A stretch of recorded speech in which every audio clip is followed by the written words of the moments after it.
Hey guys, welcome back. In this video, I'm going to show you how to use an entire column in a cell range. Let's get started.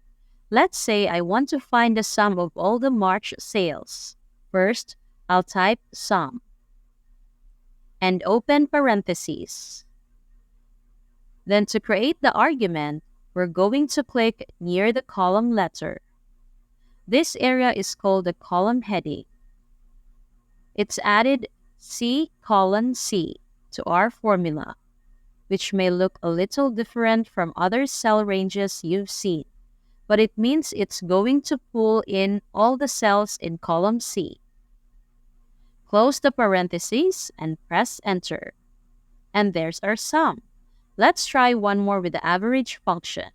If we want to find the average of the January sales, we'll just click at the top of column A.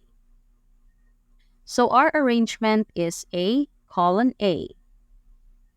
And you can type this or click the column heading. It's really up to you.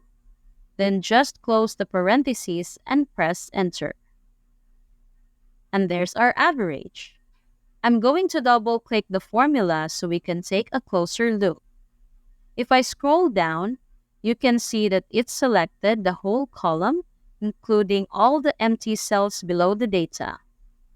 This is good because it means we can add more data later on, and it will automatically be included in our formula. Thanks for watching. And if you found this video useful, don't forget to give it a thumbs up and hit the subscribe button for more content like this.